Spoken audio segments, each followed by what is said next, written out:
My friend, India's friend, the President of Mr. Donald Trump.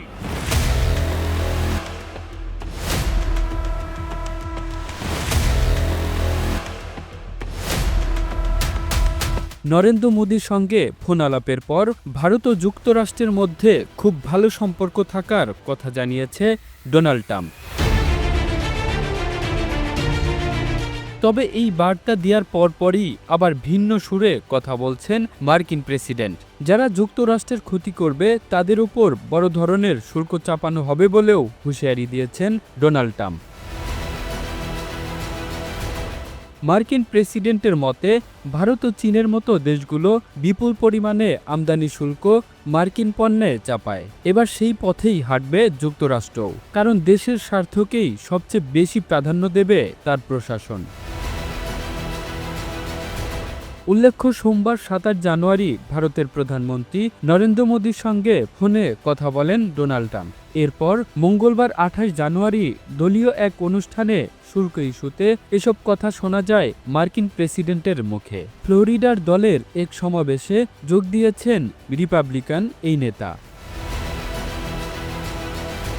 সেখানে বক্তৃতা দিতে গিয়ে ট্রাম্প স্পষ্ট জানিয়ে দেন, দ্বিতীয় দফায় প্রেসিডেন্ট হিসেবে তার মূল লক্ষ্য আমেরিকা ফার্স্ট, অর্থাৎ দেশের স্বার্থই সবচেয়ে গুরুত্বপূর্ণ। ট্রাম্প বলেন, যেসব দেশ বা সংস্থা আমাদের ক্ষতি করবে তাদের উপর বড় শুল্ক চাপিয়ে দেব। আসলে ওরা আমাদের শুল্ক নিয়ে নিজেদের অর্থনীতিকে চাঙ্গা করে, কিন্তু সেটা আর হতে দেব না। উদাহরণ হিসেবে ভারত, চীন এবং ব্রাজিলের নাম উল্লেখ করেন মার্কিন প্রেসিডেন্ট ডোনাল্ড ট্রাম্প। তার কথায়, চীন প্রচুর আমদানি শুল্ক চাপায়, একই কাজ করে ভারত ও ব্রাজিলের মতো আরও অনেক দেশ। কিন্তু সেটা আর হবে না, কারণ আমরা আমেরিকা ফার্স্ট নীতি নিয়ে চলব। আমদানি শুল্ক এড়াতে বিদেশি কোম্পানিগুলোর কাছে ট্রাম্পের বার্তা, তারা যেন মার্কিন মুলুকেই কারখানা নির্মাণ করে। আগামী কিছুদিনে খুব কম সময়ের মধ্যেই আমেরিকায় প্রচুর কারখানা হবে বলেও জানান যুক্তরাষ্ট্রের প্রেসিডেন্ট। ট্রাম্প আরও বলেন, আমদানি শুল্ক বাড়ার ফলে যুক্তরাষ্ট্রের কর্মী এবং ব্যবসায়ীদের উপর করের বোঝা কমবে। পরিবেশ সংক্রান্ত নিয়মাবলীর কারণে দেশের উন্নতি হচ্ছে না বলেও দাবি করেন তিনি।